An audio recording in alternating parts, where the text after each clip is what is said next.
Miarabantsika rehetra e. Manonona ny fahasoavan'ny Tompo Jesosy manonona ny shalom amintsika rehetra.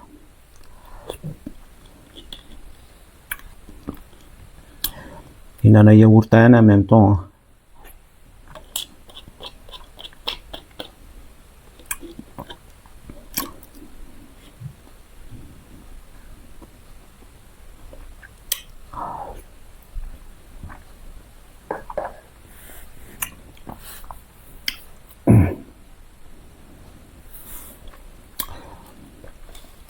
Hanokatra lohahevitra amintsika ato zao.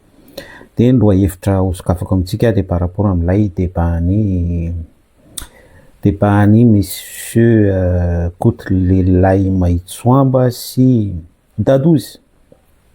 Dadozy tovolahy mpino katolika, tena fervent be mihitsy izy amin'izay finoana zay hoe amin'ny maha katolika zay. Fatatsika ihany koa hoe izy i Kotlelay Maitsoamba influenceur amin'ny côté matérialiste pragmatisme, zany hoe amin'ny ilany mitaky proof zay vao mino. Ny ankilany dia tovolahy vao eritreriny mpino katolika religieux, zay le hoe religieux zay dia mpino religiozy. Ny andaniny dia tsy mpino satria tsy mahita proof mihitsy de ny fanentana izy amin'ny rahalahy de hoe hanao débat, de nanao débat izy amin'ny rahalahy zany de ny lohahevitra tamin'ilay débat de hoe anaprofo ny existence an Jesosy Kristy amin'ilay tsy mpino i monsieur Dadozy mpino katolika amin'ny maha mpino katolika anazy zay. De zay zany no ivon'ny débat ny fanarahan'izy amin'ny rahalahy ho ataony fifanankalozan-kevitra sy fifanazavana. Zay le izy. De mikasika an'izay no hitondrako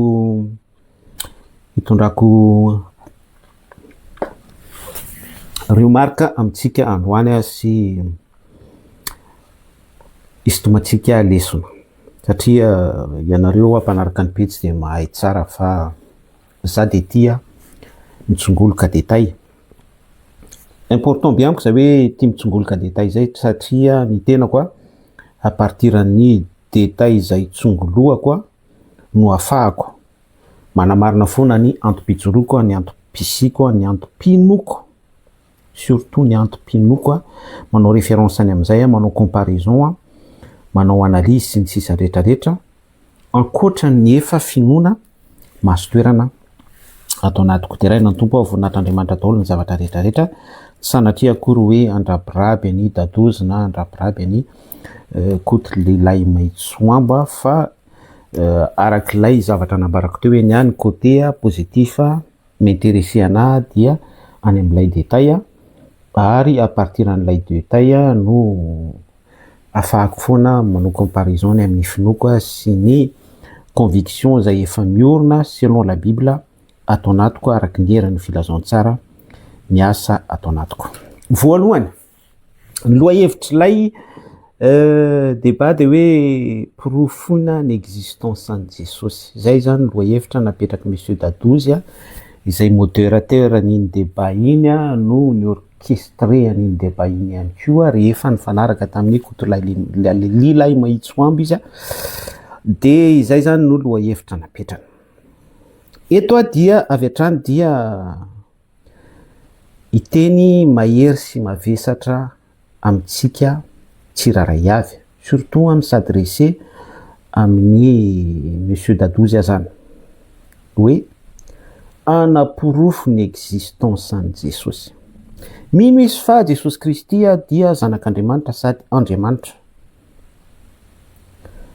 De amin'izay finoana zay dia hoentiny ao anaty débat zay finoana zay, ary surtout hoe anaprofo ny existence an'Andriamanitra, anaprofo fa misy zany Andriamanitra izany, anaprofo an'Andriamanitra. Intéressant be zay zavatra atsipoko amitsika sady araky nyteneniko teo hoe teny mavesatra izay satria vao manomboka mihitsy zany lay loha hevitra hoentina apetaka ho etiketin'ilay débat dia efa mivilana efa diso. Maninona no miteny an'izany hoe efa mivilana efa diso? Diso sy mivilana satria Andriamanitra tsy afaka porofoitsika olombelona izany. Izy isika no manapirofo ny fisian'Andriamanitra. Iza izasy ianao no manapirofo ny existence an'izany Jesosy Kristy sy Andriamanitra izany. Any zany sika dia efa mivilana. Any sika dia efa mivilana. Ary any zany dia efa diso tanteraka ny cible nitondran'ny Monsieur Dadouze mpino katolika an'ilay débat. Averiko indray fa za tsy andrabiraby na isalira ny izy mirahalahy na hoe anao fanambanina be fahatany fa analizy ny ataotsika ary mitirer leçon foana isika. Hoy ateo hoe diso ny fisainana sy fieritreretana anapirofo ny fisian'Andriamanitra, anapirofo an Jesosy Kristy. Ny zavatra tokony ho tsapatsika dia ny Andriamanitra zay ivavahantsika en tant que hoe mpino re isika dia Andriamanitra se révéler. Révélation. Fa tsy hoe Andriamanitra porofoiny.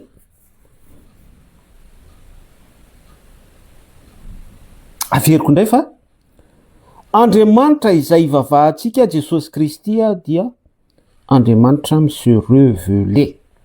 Révélation. Fa tsy zavatra porofoiny. Sasany manao analizy any mahatonga ny Monsieur Dadouze nitondra n'izay firehana zay hoe anapirofo ny existence an'Andriamanitra. Dia satria Monsieur Dadouze dia olona endoctriné. Pino endoctriné. Zany hoe ny sesefana fampianarana, ny sesefana document, ny sesefana religion, ny sesefana doctrine.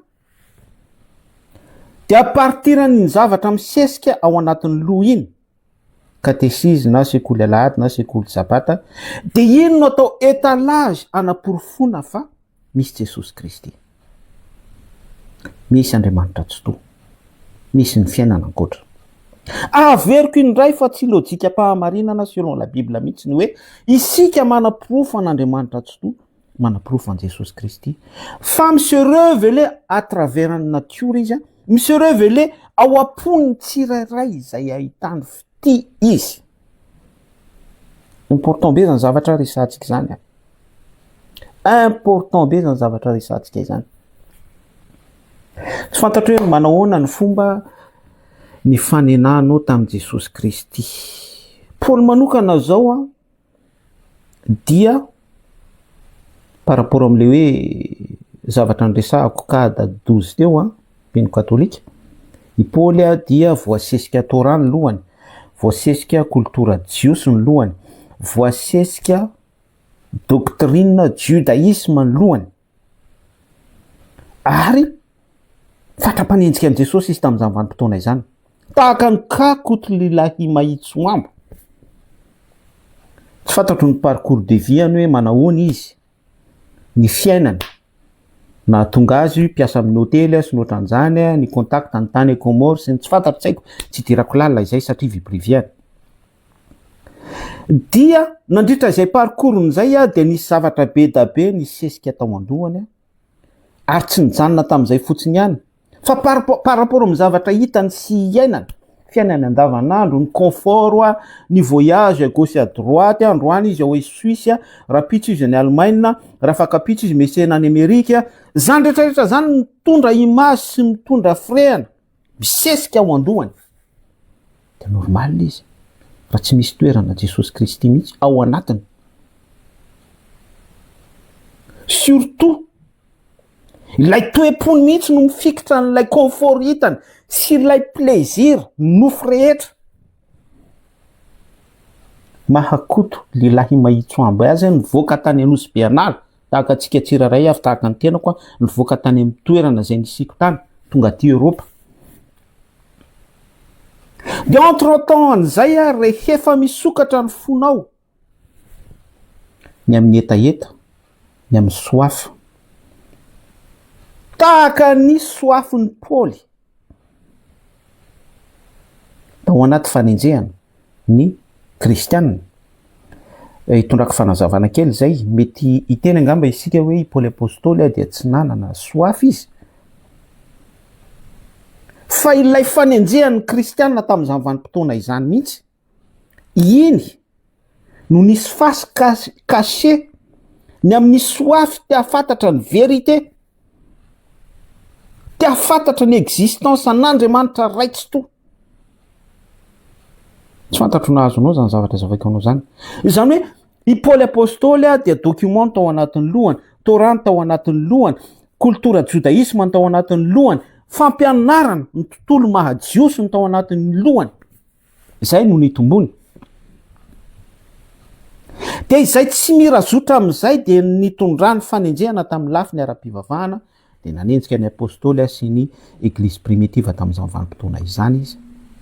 Fa izay dia midika fa soafy satria pratika ny Torah mihitsy no nataony par rapport amin'ny blasphème, par rapport amin'ny zavatra tsy araky ny Torah, par rapport amin'ny dia ny fitiavana tamin'izay fampiarana avec sincérité sy avec justesse selon ny Torah mihitsy fanenjehana ny kristianina tamin'izany vanim-potoana izany.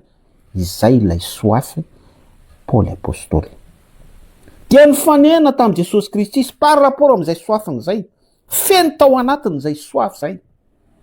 Dia lalina makany Damascos dia hoy Jesosy Kristy hoe ry Saoly, nahoana ianao no manenjika fa iza moa ianao? Fantatsika rehetra ny toy ny tantara. Tonga converti i Paoly, i Saoly lasa Paoly ary lasa apôstôlin'ny hafa firenena izy, apôstôlin'ny gentilisy izy. Ary raha ny asany Paoly apôstôly dia tena hoe wow par rapport amin'ny apôstôly rehetrarehetra. Andriamanitra tsy manao comparaison amin'Andriamanitra mitovy daholo ny valeur ny asa sy ny justesse n'izay hoe asa izay. Fa amin'ny fisainantsika olombelona zany dia nahavita be i Paoly apôstôly, fa samy nahavita daholo ny apôstôly araky ny fahitan'Andriamanitra fity tamin'ny apôstôly tsiraray avy. Teotsika dia niteny fa tany am-piandohana mihitsy dia diso ilay etikety nitondrany izy mirahalahy azy hoe profo existence an Jesosy. Satria hoy isika rehefa nitondrantsika fanazavana teo fa Andriamanitra dia Andriamanitra se révéler. Zay ihany koa dia afaka akatsika lesona fa raha ohatra mbola tsy révélation, tsy rencontre tamin'i Jesosy ny antom-panomponao dia mitovy amin'ny cas dadozy, mitovy amin'ny cas Paoly apôstôly à l'époque ianao ilay religion ny fikirinao. Tsy fantatro na mahatsikaritra anareo misy fotoana isika mitondra fahamarinana ao anatin'ny édification, restauration, manao détail tsotsotra ny amin'ny mana sy ny ohatran'izany, dia misy an'ilay esprit manohatra be fahatany, misy an'ilay conception tonga de manohatra be fahatany any anatin'ny fon'ny olona zay voakasika ilay fanambarana. Important be zay zavatra en détail resantsika izay. Dia rehefa miteny ilay olona dia maka position izy, ary mifakany position dia miaro an'ilay mpanompon'Andriamanitra izy, miaro an'ilay religion izy, miaro an'ilay doctrine izy, miaro an'ilay fombafomba mpivavahana izy. Zay no midika fa tsy rencontre tamin'i Jesosy ny fiainan'ilay olona. Dia izay mihitsy koa ny ka nisehon'ilay débat Monsieur Dadozy sy Monsieur Koto Lilahy Mahitsoambo. Dia rehefa niteny amin'izay Dadozy dia ny maha-katolika azy no niteneniny.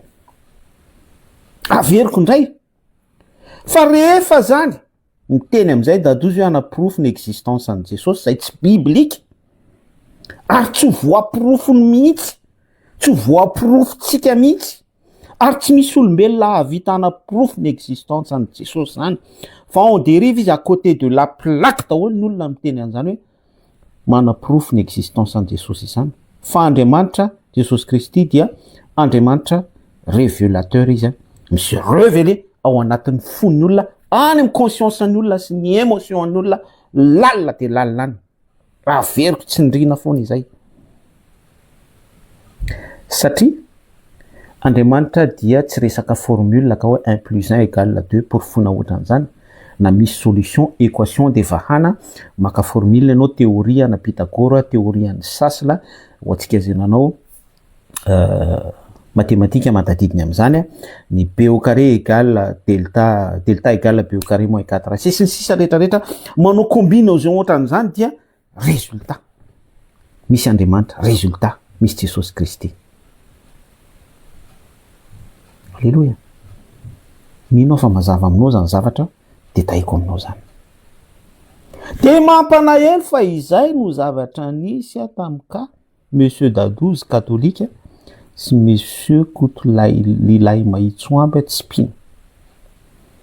De misisika foana Monsieur Dadouze mitondra argument de rehefa mitondra argument izy de aiza ny argument alainy. Tsy la rencontre tamin'ny Jesosy Kristy no ataony témoignage fa lasa izy mitady source Google chat GBT sa inona tsy fantatro hoe support numérique be intelligence artificielle am'izao vanim-potoana resantsika zao ny tontolon'ny Chrome sy ny ohatran'izany boky izany ny source hoentin'ilay lera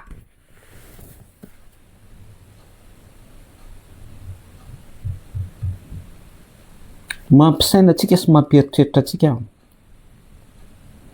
ary mampita message antsika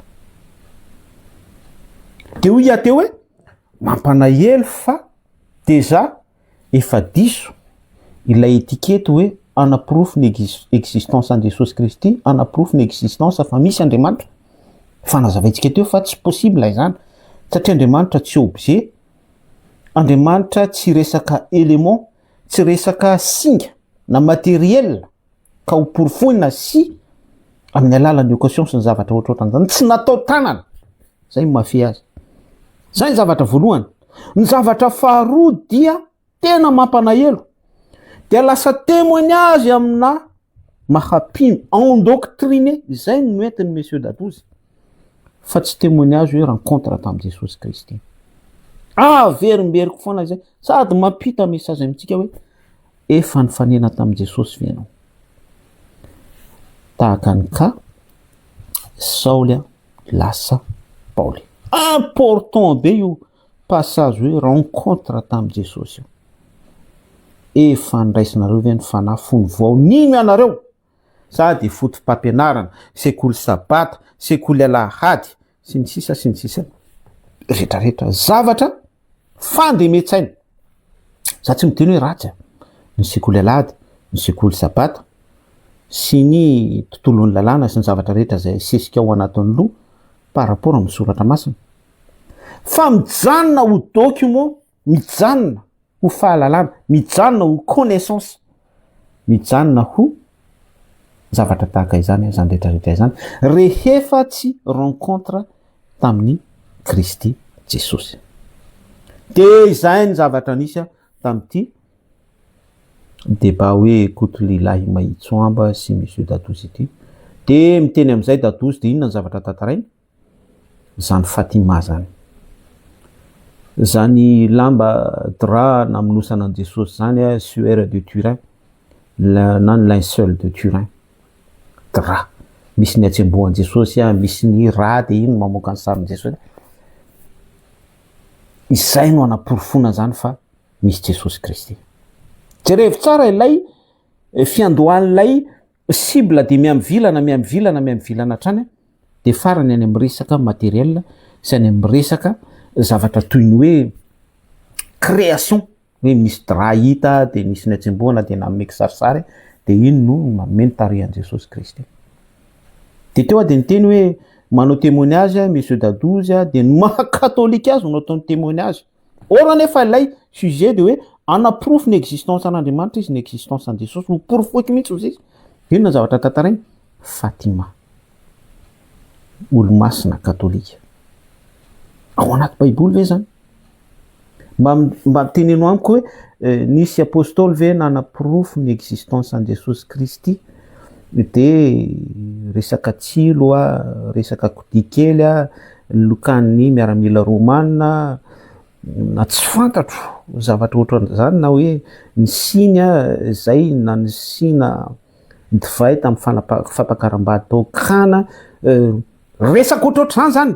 Mba tenenao koa de taio amiko misy passage ohatr'izany ve ao amin'ny baiboly hoe manapirofo fa ny existence Jesosy Kristy, na ohatra ihany koa hoe tsy fantatro, tsy haiko hoe zavatra ohatrohatran'izany zany. Fa ny mampalahelo de fantatsika tsara fa ny fotom-pinoana katolika dia miorina betsaka amin'ny tontolon'ny relika. Ilay hoe olo-masina be da be asandratra ireny fatina olo-masina voatahira intacta, tsy mivadika, tsy miofo, tsy loa, momifie zany. De iny no mivavaka ho anay tsy fantatro, tsy haiko ny mariolojia, ny tontolon'ny endoctrinement catholicisme zany. De izay no lasa témoignage-ny Monsieur Dadouze, izay le niteneniko teo satria izay no be ao am-pony, izay no document namikisana azy, de izay no pirofo aminy fa n'existe Jesosy Kristy. De inona lasa angano le izy, lasa resaka mampimela izy, lasa resaka mampanahelo le izy. De zany izy efa resaka diso aveo lasa resaka mampanahelo ihany koa, satria fatatsika ny tantaran'le hoe Fatima tapeo amin'ny Google, hitanareo lasa le source lasa Google, lasa zay le niteneniko teo support fa tsy le rencontre amin'ny Jesosy Kristy. De avy ny orana de nisy mpiandromby de resaka elo, de piana ny elo, de tsy fantatro resaka ohatrohatr'izany. Angano mba avy antitra, angano mba za. Nefa lay titre hoe ho porofoina ny existence an Jesosy. Teboka faharoa ny côté mahatsim-pino any koty lay maitsoa amindray moa, d'ailleurs izy tsy mifanena tamin'i Jesosy mihitsy, sady tsy misy toeran'ny endoctrinement mihitsy ao anatiny, fa ny zavatra mi-endoctriner azy dia histoire, ny tontolon'ny Wikipédia, ny boky sy ohatrohatran'izany. Sady mampita message amintsika ihany zany hoe avelao foana ny fanamasina no anapaka ao am-pony ao, avelao ny baiboly no hiteny ao anatinao. De manapirofo ndray zany koty lelay maitsoambiny amin'ny hoe tsy miexiste Jesosy, de izy inona ny tantarainy? Rain'ilay Arvony, Ranavalona, ny vadiny Ranavalona, Radama, zavatra ohatrohatran'izany, ny PIB, ny fahantrany malagasy zany. Inona moa no antony ilazako an'izany zavatra rehetrarehetra zany amintsika? Tsotra be fotsiny, mampanahelo any zava-misy. Ny anankiray milaza fa hanapirofo an Jesosy Kristy izy. D'ailleurs tsy anjarantsika ny manapirofo ny existence an'Andriamanitra sy ny fisiany Jesosy Kristy, satria Andriamanitra révélateur selon la Bible. Dia ilay maha katolika azy no nataony blabla tao anatin'ilay débat. Le anankiray indray milaza fa tsy misy an Jesosy zany dia ny problème rehetra, ny fahantrana, ny corruption, ny makorelina feno, ny sisa rehetra, dia aminy izay no tsy fisiany Jesosy. Hitanareo amin'izany ny zavatra en jeu créen'ny Satana ao anatin'ireny débat sy ao anatin'ny zavatra tsy misy dikany, événement mikorina ity amin'ity zao tontolo zao ity. Hitanareo amin'izany.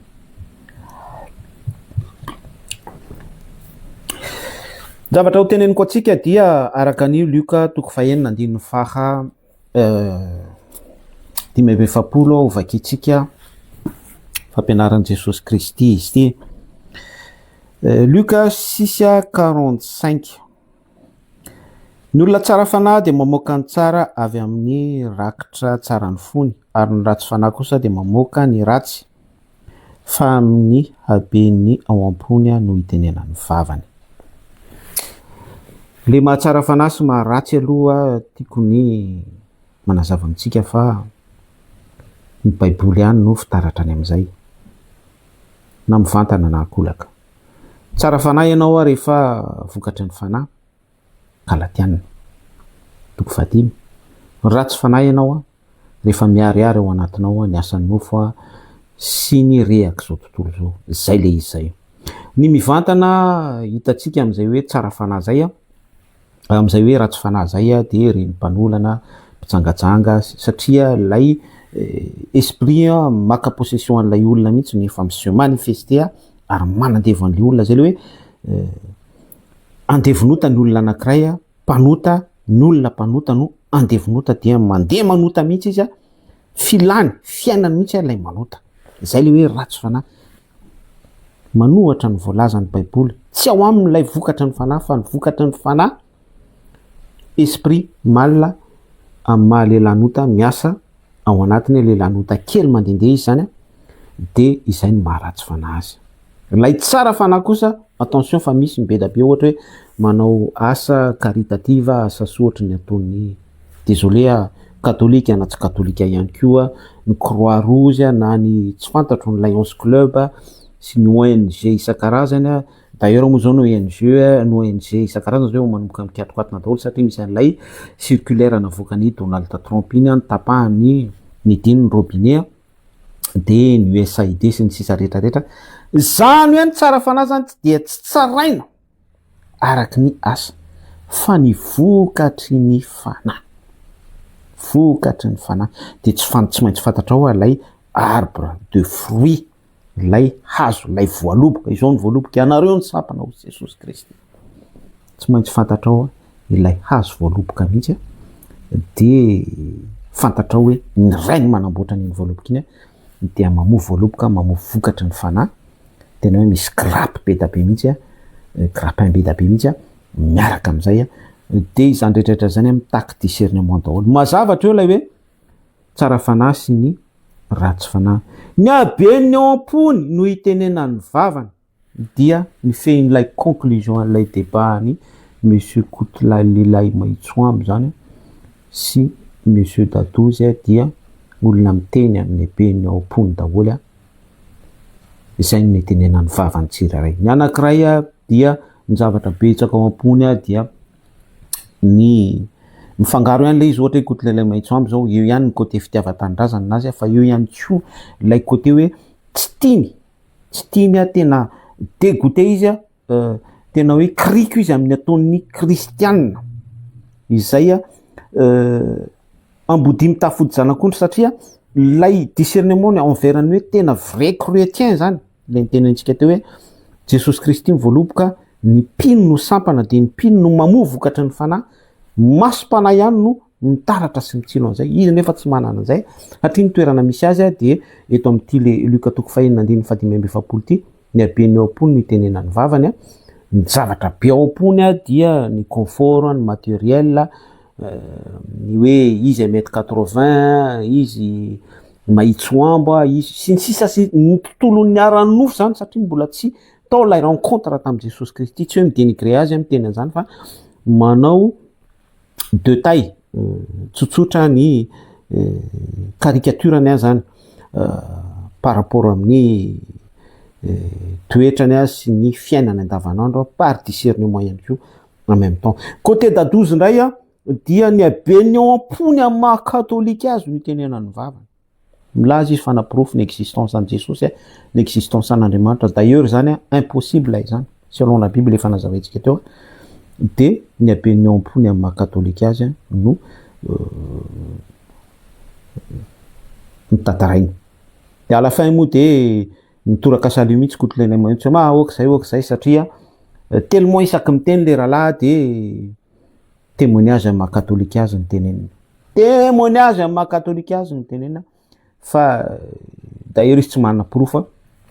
Nizany isika tsy afaka naprofo ny existence an'Andriamanitra izany mihitsy f'Andriamanitra am'zareo vele tahaka ny afo ny latsaka avy any an-danitra nandoro ny fanatitra Elia sy ny mpaminany Bala zay 500 et quelque tamin'ny vanim-potoana taon'ny rehefa nisy ny defia tamin'izany vanim-potoana zany mpanjakany Ahaba sy Jezebela vadiny ohatrohatran'izany zany le izy ny abeny ao am-pony no itenenany vava ka ity piba nataoko ity araka lefa lazaiko tamintsika teo za tsy midenigre an'izany izy fa mampita message amintsika foana par réflexion ihany koa hady mampita afatra amintsika hoe jerevy ihany ny toerana misy aminao voalohany teboka voalohany de hoe efa mifanena tamin'i Jesosy ianao fa raha mbola tsy mifanena tamin'i Jesosy ianao dia ny témoignage piainanao ny témoignage mpanomponao za tsy resaka an'le tsipino tsy resaka ny kotlelay maitsoambo fa mirarosoa azy ary ny firariana firaritsoa dia ny fanenany amin'i Jesosy Kristy fa izay ihany koa dia miankina amin'ny toe-pony hoe tia fantatra marina ny voninahitr'Andriamanitra asy Andriamanitra zany Andriamanitra no miasa ao anatin'izany Andriamanitra efa miasa foana fa ny toe-pony araka ny safidiny ihany koa no ahafahan'Andriamanitra miasa dia izy no misaisira ny occasion au moment précis par rapport amin'izay nefa Satana ihany koa manodidina an'izay dia miezaka mety ho fian'izay fiasan'Andriamanitra izay foana sy ny famonjena tokony ho tafita any amin'ilay lehilahy amin'ny maha lehilahy mahitsoambo azy hoy teo hoe efa nifanena tamin'i Jesosy fe ianao so ianao misy manao ka be da be ohatra ny dadozy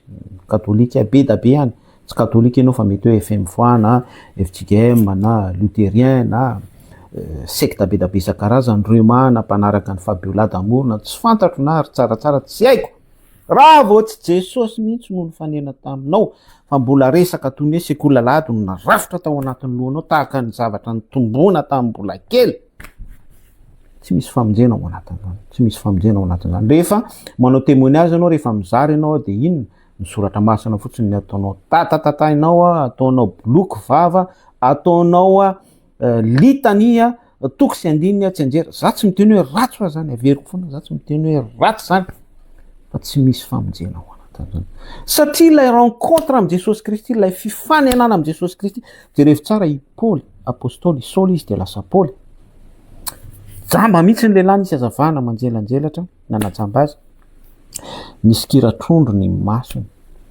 dia nataony Ananias Batisy izy niala ny kiratrondro tao anatin'izany nisy ny transformation zany hoe ilay fifanenana amin'i Jesosy Kristy tsy voatery hoe izany na hoe zavatra hoe manjelanjelatra be sy hoe fa ny tiana ambara amin'izany sy ny tiany ny soratra masina tongadina amintsika dia ilay impact amin'ny vatantsika amin'ny nofontsika misy zavatra fahatsapana mihitsy misy fahajambana miala mihitsy zany eo amin'ny tenanao misy azavana tonga aminao ny azavana dia tsy inona fa ny tenin'Andriamanitra ary io tenin'Andriamanitra io lasa velona izay le hoe Andriamanitra mise révéler amin'ny anaran'i Jesosy Kristy ilay révélation fifanenana ao anatin'ny intimité tsy arahanao amin'iza siza fa ianao sy Jesosy ihany ao anatin'izany no misy an'ilay rencontre mahatonga anao iankoka mahatonga anao lavo amin'ny tany mahatonga anao iaiky mahatonga anao anary ny fiainana taloha mihitsy ary andeha amin'ny fitsimbadiana tariny fanan'Andriamanitra tsy lay document nasesika atao anatin'ny lohanao tsony tsy nitoraha intsony no nitarika ny Paoly apôstôly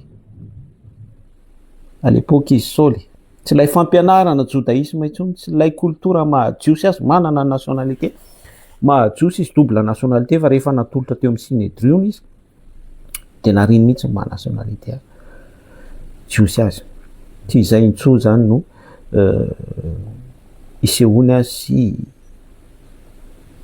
ipotrany dia tahaka an'izay ihany koa isika tsirairay rehefa mifanena amin'i Jesosy Kristy zay no hitako hoe afaka anambarako tamin'ity hoe débat